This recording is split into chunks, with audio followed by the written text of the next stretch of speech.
bentuk penduduk neraka, bentuk fisik penduduk neraka.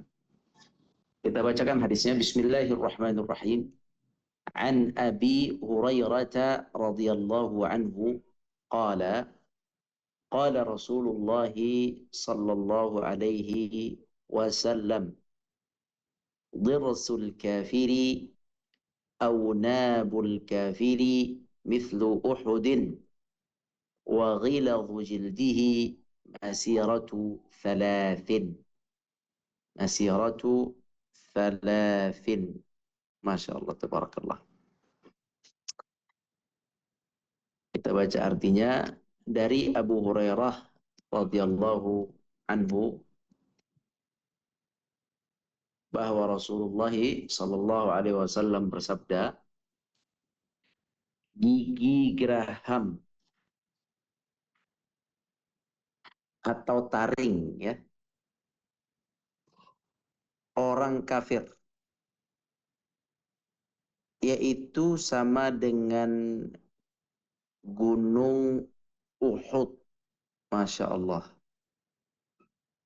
dan tebalnya kulit orang kafir sama dengan jarak perjalanan 3 hari.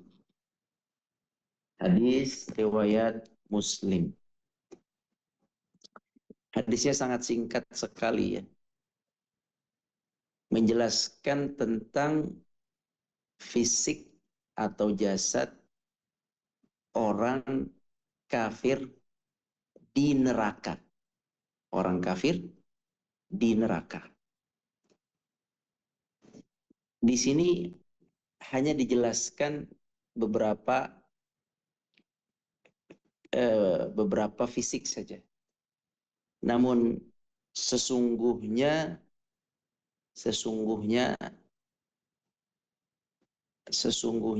lebih dari ini informasi tentang fisik orang kafir. Masih ada hadis-hadis lain yang menjelaskan tentang besarnya penduduk kafir ini, ya.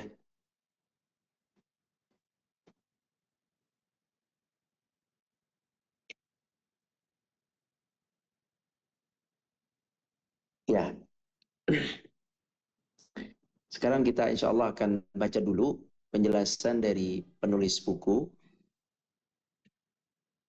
Terus nanti kita jelaskan hadis itu, hadis ini seperkata per kata. Bismillah, kita baca dulu faedah yang beliau tulis. Bismillahirrahmanirrahim.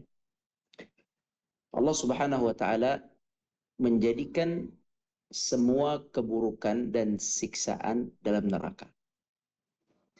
Jadi di neraka itu isinya adalah semuanya buruk dan semuanya siksa. Tidak ada kebaikan di neraka.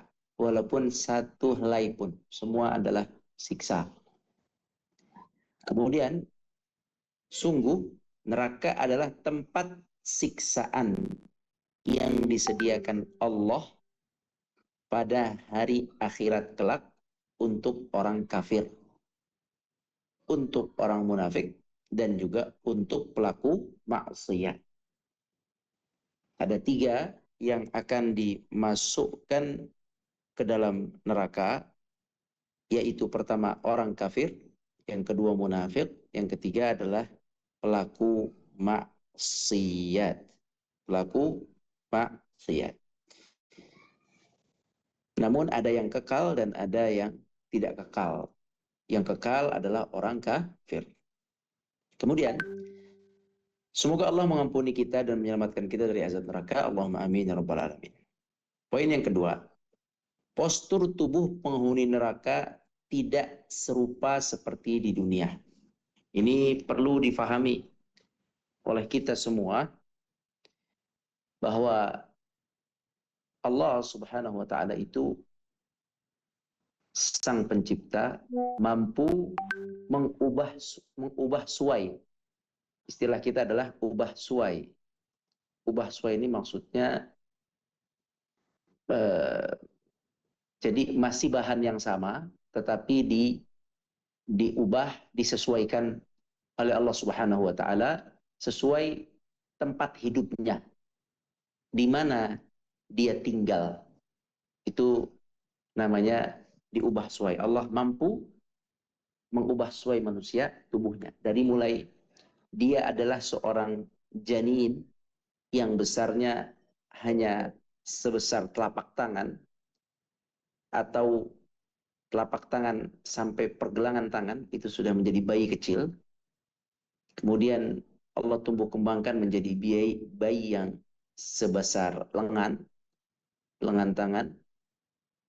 Kemudian bertumbuh kembang sebesar tangan kita, kemudian tumbuh kembang sebesar kaki kita, kemudian sebesar tubuh kita yang normal seperti ini, dan terus berkembang. Kemudian juga Allah mampu untuk mengecilkan kembali tubuh mereka ketika sudah tua, menjadi berubah lagi tubuh itu, dan kemudian meninggal. Dan nanti dalam proses kebangkitan, Allah mampu menciptakan kita dengan bahan tubuh yang sama, tetapi Allah ubah suai. Ada perubahan warna kulit, yang tadinya putih bisa jadi hitam, yang hitam bisa jadi putih. Kemudian ada juga perubahan bentuk, yang tadinya bentuknya matanya melek bisa jadi buta, yang tadinya wajahnya berseri-seri bersinar di dunia, tetapi di akhirat bisa menjadi wajah yang kelam. Yang tadinya wajah manusia di dunia, di akhirat bisa menjadi wajah yang buruk, wajah binatang.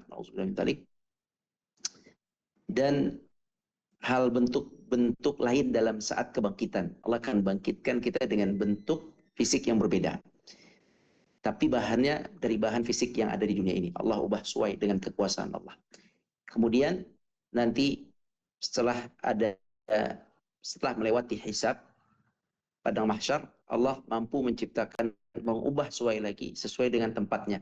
Ahli surga bentuknya seperti ini, dan ahli neraka bentuknya seperti ini. Itu bagi Allah itu sangat mudah. Makanya dari hadis ini kita akan mengenal betapa maha kuasanya Allah Azza wa Jalla. Begitu dahsyat kemampuan Allah. Ya, sangat sangat dahsyat ya.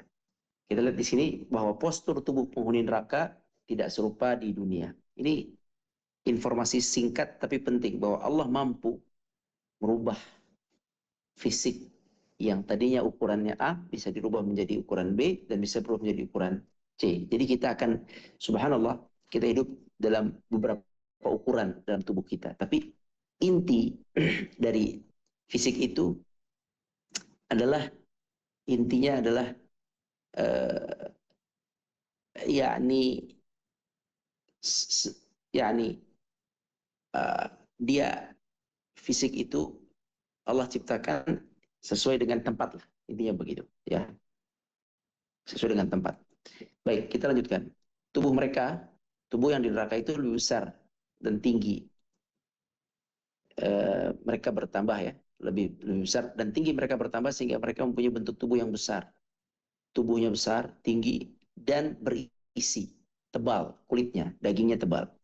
Tubuh satu orang dari mereka lebih besar dibanding gunung yang tinggi. Coba bayangin ya, tubuh seorang dari mereka itu lebih besar dari gunung yang tinggi. Begitu juga halnya taring mereka, gigi taring, kemudian kepala mereka dan kulit mereka. Hal tersebut adalah agar mereka merasakan siksaan yang amat pedih. Kemudian siksaan orang kafir di neraka tidak akan terputus dan tidak akan berkurang, bahkan terus-menerus untuk selama-lamanya. Allah Subhanahu wa taala memberi mereka bermacam-macam bentuk siksaan, sehingga kematian pun mengintai mereka dimanapun berada.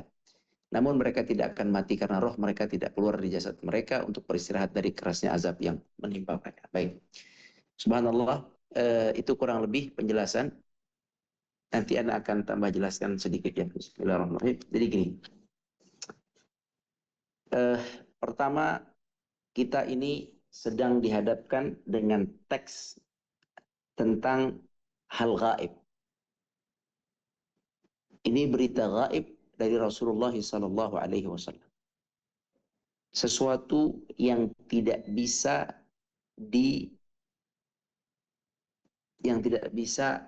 digambarkan secara utuh, tetapi bisa dibayangkan, cuman tidak bisa divisualisasikan secara benar dan akurat.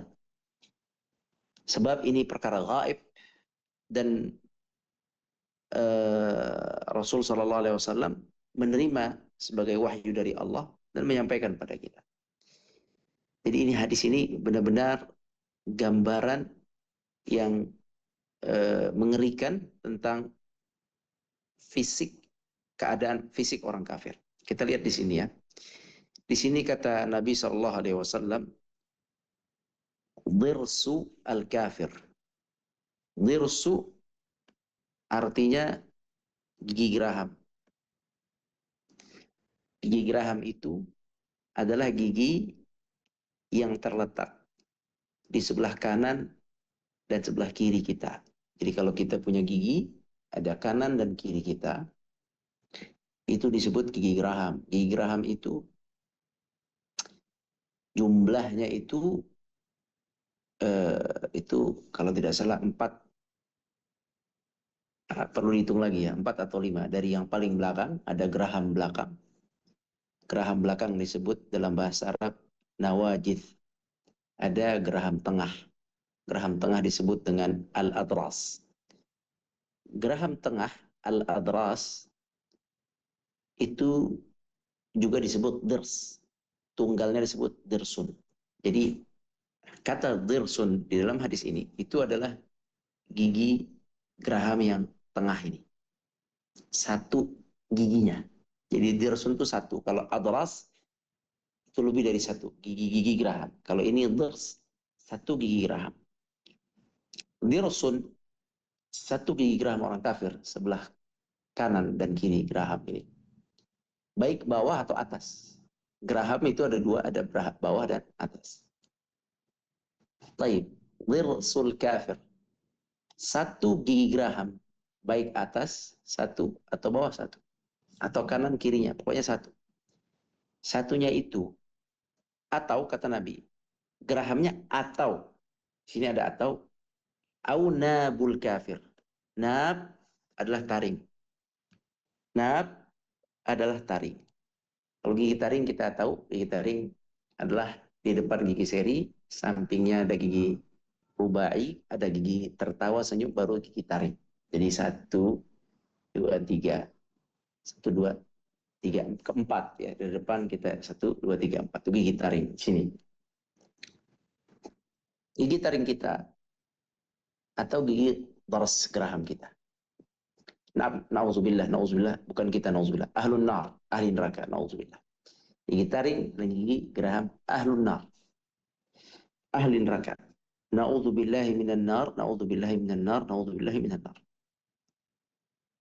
Kata Nabi SAW, besar giginya, geraham atau taringnya, itu sebesar gunung Uhud. Inna lillahi wa inna ilaihi raji'un. Subhanallah, la hawla wa la quwata illa billah.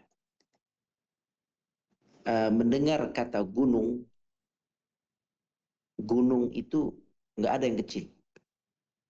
Mendengar kata gunung saja, itu besar bagi kita. Ini menunjukkan ya, ketika kita mendengar seperti gunung Uhud giginya, ini menunjukkan dua hal. Yang pertama menunjukkan bahwa bumi ini sangat kecil sekali. Menunjukkan yang pertama, bumi ini sangat kecil sekali. Lah karena satu orang kafir di neraka, satu orang kafir.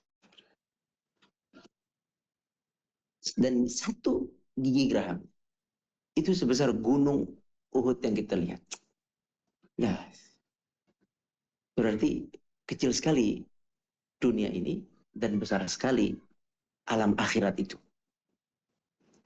Besar sekali neraka itu. Kalau satu penduduknya memiliki gigi geraham atau tarik, itu sebesar gunung Uhud. Besar sekali Allah Subhanahu wa taala menciptakan uh, alam ini, alam yakni alam semesta ini, ada alam surga, ada alam neraka, ada alam dunia, ada alam langit, ada alam hewan, ada alam malaikat. Alam disebut dengan alam. Kita menerjemahkannya alam semesta atau semesta alam. Itu bahasa kita, tapi bahasa Al-Qur'an alam. Alamin. Alam itu adalah satu kehidupan makhluk, sekelompok kehidupan makhluk. Alam surga, alam neraka, alamul jannah, alamul nar, alamul hayawan, alam hewan, alamul ins, alamnya manusia, alam malaikah, alamnya malaikah, alam sama, alamnya langit. Di antara langit ada kehidupan. Kita hanya mampu melihat kecil, bagian kecil dari langit. Di sana ada langit yang luas, alam al-falak, alam angkasa. Kamu sebenarnya Allah, Allah Subhanahu wa taala, Allah Subhanahu wa taala sangat besar, maha besar. Saking maha besarnya Allah, maha besarnya ciptaannya, di sini kita dikasih informasi yang sangat mengerikan, ya, bahwa orang kafir satu orang itu giginya seperti gunung. Wah, pasti kita bertanya, berapa besar gunung Uhud? Pasti kita bertanya. Dari informasi yang bisa kita dapat tentang gunung Uhud, dan kita sering melihat gunung Uhud di Madinah. Gunung Uhud itu, informasi yang kita ketahui adalah sekitar 7 kilometer. Dia punya panjang memanjang mengelilingi Madinah atau membatasi Madinah, tidak full tapi dia cukup panjang lah ya, batasi. Itu 7 kilometer. 7 kilometer itu berarti 7.000 meter. Ya, gigi kita ini berapa meter? Berapa senti? Ini ada 7.000 meter. 7.000 meter di konversi ke senti, jadi berapa itu? 7.000 tambah 0,2 lagi, berarti 700.000 sentimeter. Ini sesuatu yang menakjubkan. 7 kilo dia punya, 7 kilometer dia punya giginya, dia punya panjangnya. Satu, di sini hadisnya dirsun, satu. Ini la haula wala quwata illa billah. Na'udzubillah minan nar. Kemudian tingginya, tinggi giginya. Ini kan ada tinggi, kita lihat gigi ada tinggi. Tinggi Gunung Uhud itu sekitar satu, tentu berbeda-beda, ada yang agak turun, ada yang tinggi, ya. Itu kalau rata-rata sekitar 1 kilometer tingginya ke atas. Ya, karena kan gunung tadi itu naik turun. Tapi kurang lebih 1 kilometer. 1 kilometer. Kaum muslimin rahmati Allah. Ya, besar sekali. La ilaha illallah, la haula wala quwwata illa billah. Jadi itu gigi gerahamnya. Kalau giginya seperti itu, seberapa besar rahangnya? Rahang atas dan bawah. Seberapa besar kepalanya? Yes. La haula wala quwwata illa billah. Sesuatu yang sangat sulit untuk dibayangkan. Ya. Simpelnya ini menunjukkan kekuasaan Allah Subhanahu wa taala. Kemudian sebenarnya dalam hadis lain ada informasi tambahan dalam hadis lain. Tapi nanti Anda akan tambahkan. Kita menggunakan informasi yang ada di sini dulu. Yang kedua, kulit. Wa ghiladhu jildihi masiratu thalath. Yang kedua adalah tebalnya kulit. Tebalnya kulit ahlun nar, penduduk neraka, itu perjalanan perjalanan 3 hari. Perjalanan 3 hari. Perjalanan 3 hari ini maksudnya perjalanan dengan kaki. Sehari itu seorang bisa jalan kurang lebih, ya, kalau dia jalan kan sehari 24 jam. Kalau dia jalan 10 jam saja, 10 jam jalan itu sekitar 30 kilometer lah ya. Mungkin dia bisa, karena biasanya 3 kilo sejam lah kurang lebih. 3 kilo itu atau 4 kilo sejam lah, jalan pelan, 4 kilo sejam. Jadi kalau 10 jam 40 kilo. Ya anggaplah 30 kilo itu udah paling sedikit. Manusia bisa jalan kaki dari pagi sampai sore atau sore sampai pagi itu pelan-pelan, tapi ya pelan itu bisa tertempuh sekitar segitu perjalanan. Ya 30 kiloan kurang lebih. Tergantung kekuatan fisiknya. Karena sejam bisa 4 kilo atau sampai 5 kilo kalau dia agak cepat jalan. Baik, kaum muslimin yang dirahmati Allah. Artinya ini berita mengerikan sekali. Wa ghiladu, yakni tebalnya, tebal kulit. Nah, kulit kita tahu. Kulit. Kulit itu adalah kita sebut penutup badan manusia. Penutup badan. Ya kita tahu semua kulit. Kulit itu adalah wallahu a'lam adalah bagian terlebar di dalam tubuh manusia, terbanyak, karena dia menyelimuti, dia ada kulit. Jadi kulit semua. Ini bagian terlebar mungkin ya, terbanyak gitu.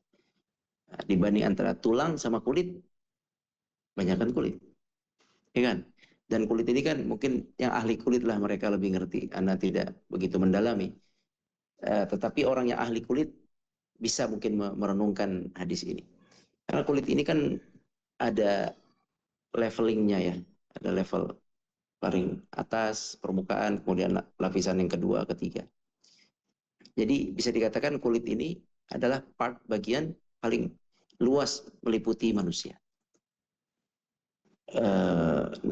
Nah, luasnya itu tidak tahu berapa, ini bercerita tebalnya. Berarti kalau tebal itu berarti ketinggian kulitnya. Kalau di hadis ini, ketinggian kulitnya, ketebalan berarti ketebalan kulitnya. Itu kan perjalanan 3 hari. Ini hadis sahih ya, jangan pada ragu semua. Rasul SAW as-sadiqul masduq. Beliau adalah orang yang jujur, yang terpercaya. Menyampaikan ini dari Allah Sang Pencipta. Ini disebut di sini 3 hari perjalanan. Kalau sehari tadi adalah 30 kilometer seorang bisa berjalan. Bukan naik motor, jalan kaki. 30 kilometer sehari. Kalau 3 hari berarti sekitar 90 kilometer. Ya nih, 90 kilometer dari sini ke masjid mana? Dari Anda, tempat Anda di mana nih? Anda di Jakarta Barat. Mungkin sampai ke, Anda belum cek ya, tapi mungkin sampai ke Masjid Ta'awun mungkin, atau ke arah Serang mungkin, ke arah mana sana, ke arah Merak mungkin sebelum Merak ya. Tapi ke arah sana dari sini sampai sana. Subhanallah. Kulitnya saja. Ya. La ilaha illallah. Itu satu orang di neraka seperti itu. Jadi kaum muslimin dan rahmati Allah, ini sesuatu yang mengerikan informasi. Yang ingin dituju dari berita ini adalah bahwa Allah Maha Kuasa. Allah Maha Mampu untuk merubah segalanya. Yang kedua, bahwa Allah Subhanahu wa taala memiliki adab yang sangat pedih buat orang-orang yang masuk neraka. Ini menunjukkan neraka itu mengerikan. Kenapa? Karena ketebalan kulit ini, ya, kulit ini dibuat tebal oleh Allah. Ya Allah, tebal sekali ya, akhi.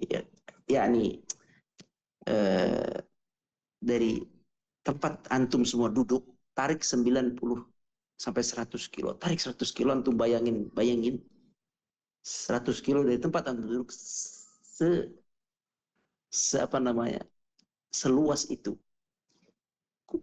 Kulit mereka tentu dari kulit paling atas sampai kulit yang paling dalam ya. Antum bayangin seluas itu, sejauh itu, setebal itu. Kenapa dibuat seperti itu pertanyaannya? Kenapa dibuat seperti itu? Ya, seperti dijelaskan di dalam penjelasan tadi. Tujuannya cuma satu. Agar api neraka, agar kulitnya itu dapat merasakan, dapat apa ya namanya, dapat merasakan panasnya api neraka. Karena semakin tebal kulitnya, maka semakin besar kulitnya, maka semakin besar rasa sakitnya. Semakin besar lukanya. Gitu. Ya. Jadi Allah Subhanahu wa taala itu subhanallah, ada di Al-Qur'an sebenarnya berkaitan dengan hadis ini. Bahwa Allah Subhanahu wa taala salah satu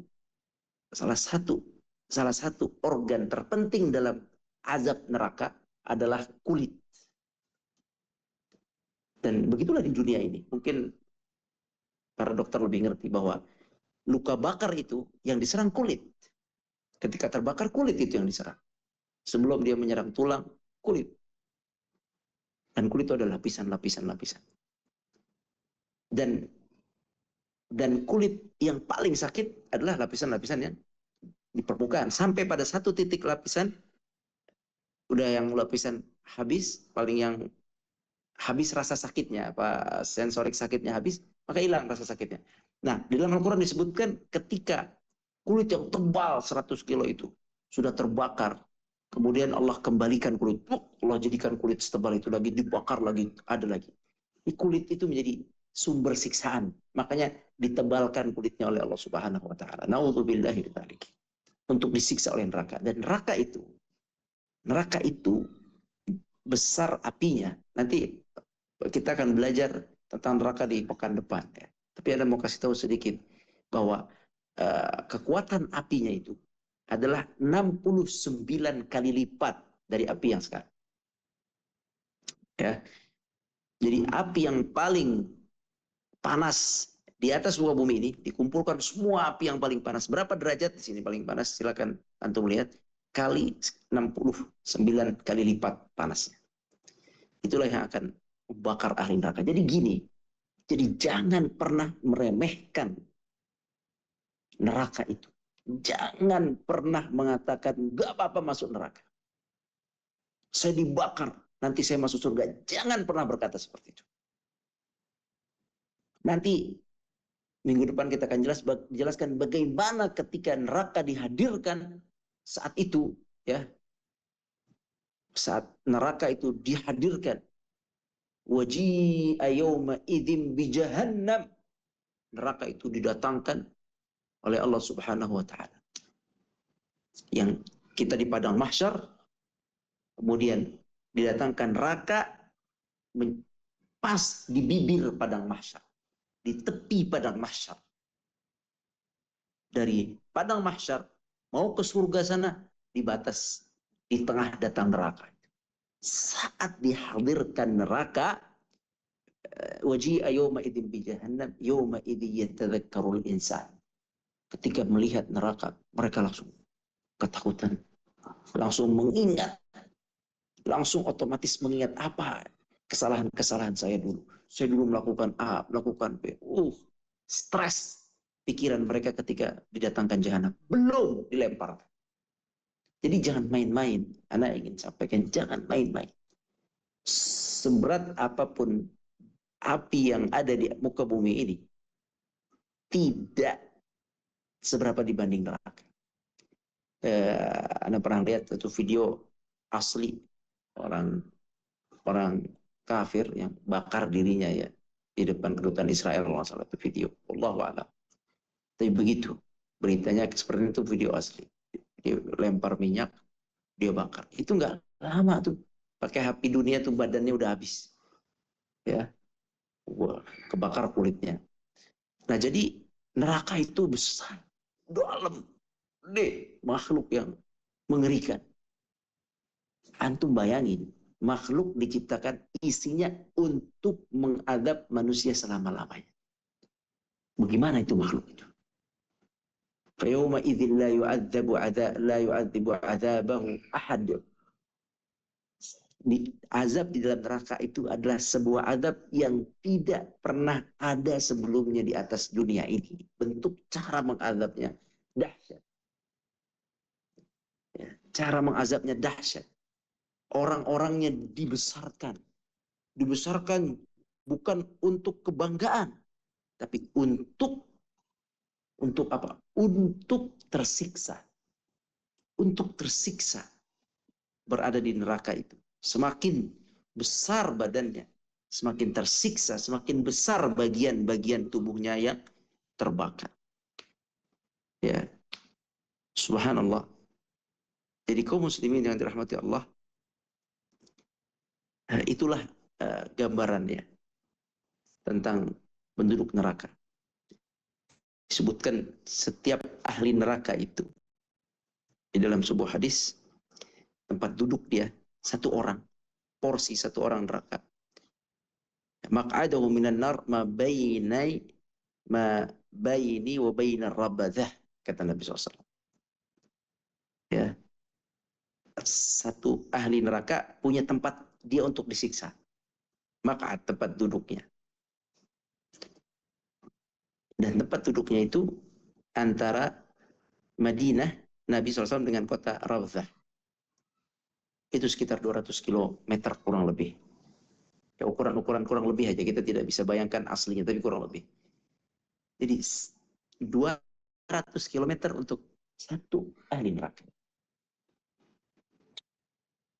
100 kilometer dari mana itu? Kalau dari tempat Ana, perlu cek Google Map. Kemana itu? Itu satu ahli neraka. Dan ahli neraka itu banyak. Lebih banyak daripada yang masuk surga.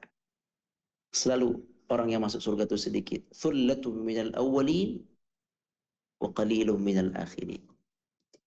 Sedikit orang-orang sabiqun sedikit orang yang semangat dalam agama itu sedikit. Ya. Yang orang dulu banyak semangat, orang sekarang sedikit semangat. Jadi yang dalam Islam itu qalilan min ibadiyasy syakur, sedikit hamba Allah yang bersyukur, sedikit hamba Allah yang beriman, sedikit. Bahkan ada nabi yang umatnya itu cuma satu. Begitu. Nabi Lut, umatnya berapa Nabi Lut? Nabi Lut hanya beliau dan dua putrinya ya. Beliau dan putri-putrinya. Beliau dan putri-putrinya, istrinya tidak. Sedikit. Nabi Lut kaumnya sedikit. Anda bayangin, berarti semua suku di kampung Sadum, nama kampungnya. Semua suku di kampung Sadum tidak beriman pada Nabi Lut, khalas kafir. Satu kampung kafir. Kaum Nabi Saleh di Madain Saleh, kaum Thamud di Riyadh yang sekarang dikunjungi. Itu satu kampung dihancurkan oleh Allah. Kafir. Satu kampung. Kaum Ad, Nabi Hud, satu kampung kafir. Jadi ahli neraka itu banyak. Anda bayangin, banyak. Nggak tahu, wallahu alam berapa jumlahnya. Miliar atau triliun, wallahu alam. Allah yang maha tahu sang pencipta. Na'udzubillah minan nar. Satu tempatnya 200 kilo. Kurang lebih 200 kilometer satu orang.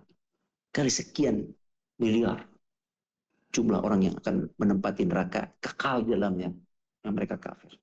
Ini kaum muslimin rahmati Allah, apa ya, pesan pada hari ini, pesan takutlah kepada Allah, ittaqullah, takut kepada Allah, wattaqun nar, dan takutlah kepada manusia, dan takutlah kepada neraka, wattaqun nar, takutlah kepada neraka, wattaqun nar allati waquduha an-nas wal hijarah, takutlah kepada neraka yang bahan bakarnya adalah batu satu, yang kedua bahan bakarnya manusia. Manusia dimasukin ke neraka semakin bergejolak-gejolak. Beda dengan api di dunia. Manusia dibakar lama-lama mati apinya.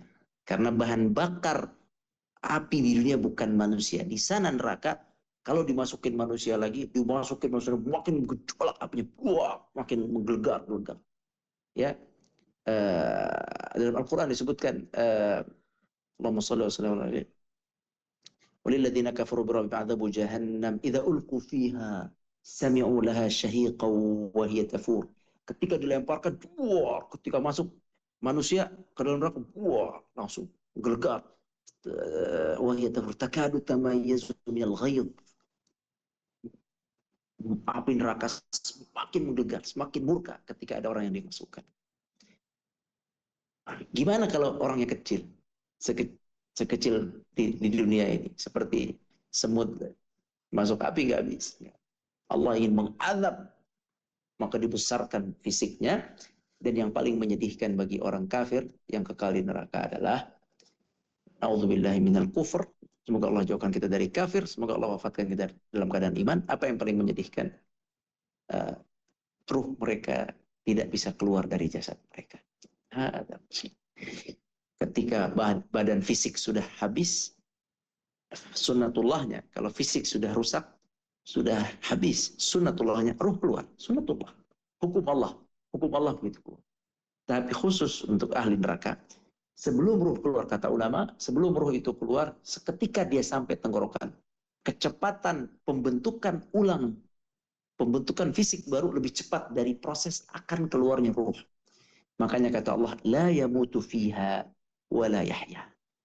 Jadi kecepatan fungsi, kecepatan penciptaan baru itu lebih cepat daripada ruh mau keluar. Begitu juga ketika ruh masuk, ya, belum dia sempurna menikmati kenyamanan badan yang baru, langsung sok diserang lagi oleh api, maka keluar lagi ruh itu. Jadi ruh itu hanya seperti ini nanti.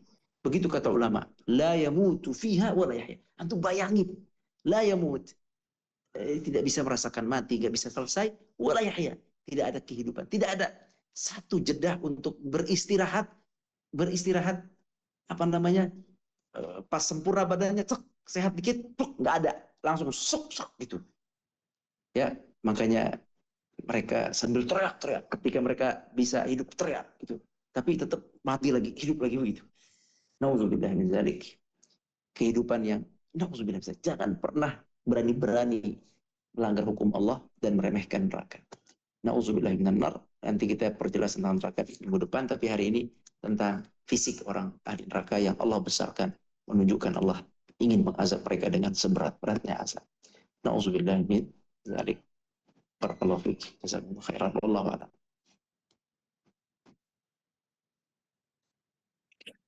Baik, alhamdulillah, jazakallahu khairan Ustaz, terkait penjelasan hadis malam ini. Kita masuk ke sesi tanya jawab. Kita buka dulu di kolom chat, sudah ada beberapa pertanyaan yang masuk. Yang pertama dari Ibu Siti Sadiah. Bismillah, apa izin bertanya.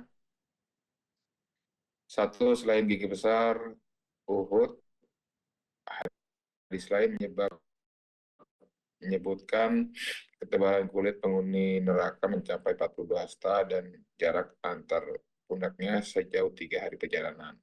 Mengapa Allah SWT menciptakan tubuh penghuni neraka dalam bentuk raksasa? Apakah ini semata-mata untuk menambah kepedihan azab dan hikmah lainnya? Yang kedua, Al-Quran dan hadis menyebutkan bahwa siksa panas api yang membara dan dingin yang ekstrim kondisi penduduk neraka yang sangat menyiksa. Mengapa Allah Ta'ala menciptakan neraka dengan kontradiksi suhu yang ekstrim seperti itu? Apa hikmah dibalik gambaran siksaan yang multidimension bagi pemahaman kita tentang kehidupan akhirat? Mohon penjelasannya. Ya, mengenai fisik ahli neraka, tadi Anda sampaikan banyak hadis. Ada hadis yang menjelaskan ukurannya sekian, sebesar A. Ada hadis yang menjelaskan ukurannya sebesar sekian. Ada hadis yang menjelaskan tadi kulitnya, di hadis kita, kulitnya itu 3 hari perjalanan, hadis kita. Antum bayangin 100 kilometer dari tempat antum duduk itu kulitnya. Tapi ada hadis lain, Nabi SAW bersabda, kulitnya itu sab'una dhira'an, 70 hasta. 70 hasta berarti satu hasta itu setengah meter. Kalau 70, 35 meter saja. Kalau tadi 100 kilo, kalau ini 30 meter. Nah, ulama menggabungkan ini dengan hadis-hadis ini. Yang satu kok seperti ini penjelasannya kulitnya, yang satu kulitnya setebal ini setebal ini. Nah, ulama menjelaskan bahwa bentuk mereka berbeda-beda. Ya, bahwa mereka itu ada yang besarnya tebal itu kulitnya, ada yang lebih tipis dari itu. Itu tergantung posisi neraka dan azabnya. Begitu maksud ulama. Jadi nanti kalau menemukan perbedaan angka dalam hadis, bukan berarti hadis ini bertolak belakang dengan hadis ini. Kok di hadis ini cuma 35 cm, 35 meter tebalnya. 70 hasta 35 meter kurang lebih. Kalau di sini 3 hari perjalanan tebalnya kulitnya, jauh sekali. Yang ini 100 kilo, ini 35 meter. Nah, ulama adalah menggabungkan hadis-hadis ini. Apa kesimpulan ulama tadi itu yang Anda sampaikan, bahwa bentuknya itu bisa variatif. Bisa ada yang sebesar A, ada yang sebesar B, ada yang sebesar C. Tergantung di neraka mana dia berada.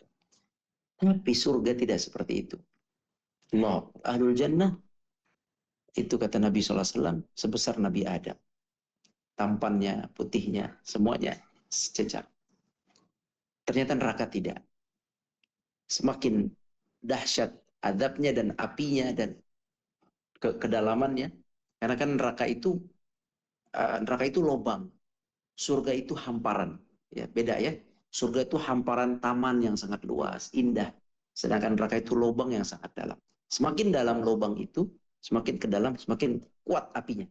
Nah, jadi makanya beda antara yang di atas dengan yang di bawah. Ukurannya begitu kata ulama. Menggabungkan hadis-hadis yang ada, wallahu a'lam. Kemudian kenapa ukuran besar? Tadi sudah disebutkan alasannya, karena Allah ingin menyiksanya lebih besar lagi. Neraka ada yang dingin, betul. Ada azab neraka tapi dingin. Dingin yang merusak tulang dan tubuh. Itu ada. Ya, betul ada. Pertanyaannya, mengapa Allah menjadikan kontrasi? Itu hak Allah. Terkadang kita ini tidak mesti membuka atau mengetahui semua hikmah. Karena kita ini tidak sanggup otak kita untuk membayangkan apa hikmahnya, apalagi hal gaib. Bisa kalau dicari hikmah, dan ketahui hikmah itu adalah ijtihad. Hikmah itu ijtihad atau pandangan seorang ulama hikmah. Mungkin kalau dicari apa hikmahnya mungkin ada. Tetapi kita, anak dinasihat oleh guru anak, mungkin anak pernah sampaikan di sini. Hikmah itu boleh kita cari, tapi keimanan itu di atas hikmah. Bahwa kita tidak menyembah hikmah, kita tidak mengimani hikmah, kita mengimani berita dari Allah dan Rasulnya. Betul.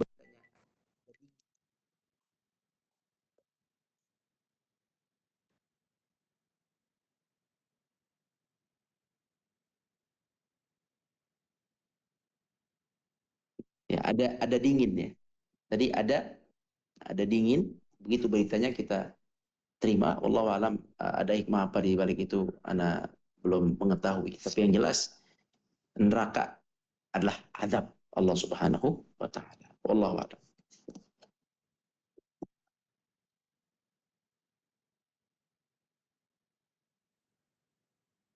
Baik, selanjutnya dari pertanyaan kita bacakan lagi. Assalamualaikum Ustadz, izin bertanya bagaimana cara taubat nasuha bagi pezina? Apakah jika pezina sebelum ajal sudah bertaubat nasuha masih masuk neraka atau sudah diampuni dan tidak masuk neraka? Baik, barakallahu fiik. Alhamdulillah, orang yang bertaubat dengan nasuha, maka insya Allah akan mengampuni. Insya Allah akan mengampuninya. Jadi berbaik sangkalah kepada Allah dan jangan berburuk sangka. Dengan cara apa berbaik sangka? Dengan kita mengharap kasih sayang Allah. Mudah-mudahan diampuni dan insya Allah diampuni. Karena Allah Maha Pengasih. Barang siapa yang sudah mempelajari bab taubat, ya, bab taubat dalam kitab Riyadhus Shalihin atau bab taubat dari yang lain, kitab-kitab lain, di situ akan kita temukan bagaimana Allah itu mencintai hamba yang bertaubat. Ada hadis bahkan yang cukup apa membuat kita itu cinta kepada Allah, saking sayangnya kepada kita. Apa bunyi hadisnya? Ya, ini kata Nabi SAW dalam sebuah hadis, dhahikallah atau yadhakullah. Allah Subhanahu wa taala tersenyum, yadhakullah atau tertawa, ila rajulaini, kepada dua orang manusia. Yaqtulu ahaduhumal akhar. Jadi yang satu membunuh yang saudaranya. Tapi Allah tersenyum kepada, ketawa untuk yang dibunuh dan yang membunuh. Yang dibunuh itu masuk surga. Yang dibunuh masuk surga karena dizalimi, dia masuk surga. Ya, tamam, masuk surga. Tapi ternyata yang bunuh juga masuk surga. Gitu. Ya, yadkhulanil jannah. Yang dibunuh masuk surga. Kita bertanya, yang dibunuh masuk surga, wajar karena dibunuh. Tapi kok yang pembunuh masuk surga, kan gitu kan? Yuqatilu hadza fi sabilillah. Fayuqtal. Jadi yang dibunuh tadi itu kenapa dia masuk surga? Karena dia berjihad di jalan Allah sampai mati syahid. Masuk surga. Terbunuh, mati syahid, masuk surga dalam medan perang. Nah, yang membunuh siapa? Membunuh kafir. Tapi kenapa dia bisa masuk surga, yang membunuh bisa masuk surga? Kata Nabi SAW, "Tsumma yatubullah 'alal qatili fayuslim fayastashhid." Ya. Ternyata yang bunuh tadi, dia waktu dia bunuh, dia kafir. Di medan perang dia bunuh muslim, dia kafir. Tapi setelah perang selesai, si kafir ini dia masuk Islam. Dia masuk Islam, dia berjuang dengan agama, dengan para kaum muslimin, dan dia mati syahid di medan perang. Akhirnya dia masuk surga. Jadi yang pertama adalah seorang mujahid yang dibunuh muslim. Yang kedua adalah seorang mujahid tapi sebelumnya adalah dia kafir yang membunuh muslim. Tapi diterima taubatnya oleh Allah dan dia masuk surga. Akhirnya Allah tersenyum, ya, dengan dua orang ini. Yang satu syahid dari awal, yang satu pembunuh kafir yang membunuh syahid, tapi dia taubat, diterima oleh Allah dan masuk surga juga. Jadi kalau kasus ini adalah, ini lebih besar, dia kafir awalnya bahkan, tapi taubat diterima oleh Allah. Maka bagaimana kalau seorang itu muslim? Dia muslim, ya, dia bertaubat terima oleh Allah dan dia tidak membunuh. Dia memang berzina, itu dosa besar, tapi apabila dia bertaubat, insya Allah dia akan diampuni oleh Allah, karena Allah berjanji dalam hadis qudsi, seberapa besar pun dosamu, aku tidak peduli, aku akan ampuni, kata Allah Subhanahu wa taala. Selama datang dengan taubat nasuha, penyesalan yang sangat menyesal. Nah, wallahu a'lam. Baik, masih ada satu lagi pertanyaan dari kolom chat. Izin bertanya Ustadz, yang dimaksud pelaku maksiat diperuntukkan untuk umat Islam saja atau kaum munafik juga termasuk? Gimana? Gimana? Pertanyaannya? Pelaku maksiat diperuntukkan untuk umat Islam saja? Ya, pelaku maksiat semuanya, muslim dan non muslim, berpotensi pelaku maksiat. Ya, munafik sudah umum, biasanya sumber maksiat ada di orang munafik, tapi orang muslim juga bisa bermaksiat. Nah, nauzubillah min dzalik. Nauzubillah. Nah, Allahu a'lam.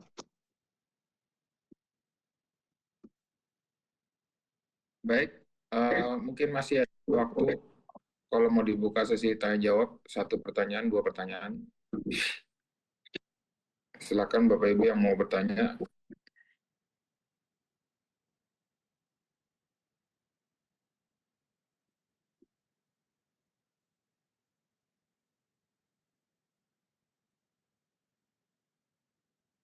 Bisa. Ada yang mau bertanya?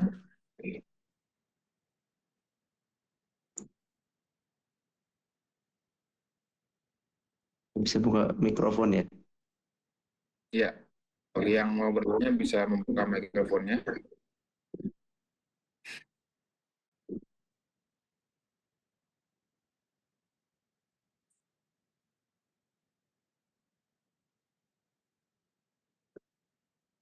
Settingannya ini yang belum tersetting.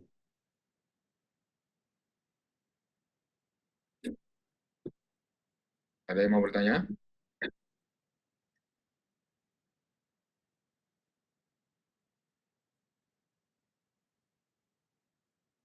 Nggak ada kayaknya. Ya. Ya, ya. Kita berdoa aja. Sehari berdoa terus. Ya. Dari dilindungi dari neraka, kata Nabi, barang siapa yang berdoa berlindung dari neraka, maka neraka akan meminta kepada Allah. Man qala a'udzu billahi minan nar salasa marrat, 3 kali berdoa, ya Allah, aku lindungi aku dari neraka, lindungi aku dari neraka, lindungi aku dari neraka. Maka neraka akan berkata kepada Allah, ya Rabbi, sudah ada neraka sekarang. Dia akan berkata, ya Rabbi, lindungi dia dariku. Jadi jangan bosan-bosan meminta perlindungan dari neraka. Nauzubillah minan nar. Nah, syukran. Wallahu a'lam. Baik, kita cukupkan Ustaz ya. Iya, boleh. Baik, alhamdulillah jazakallahu khairan Ustaz Ahmad terkait penjelasan hadis malam ini.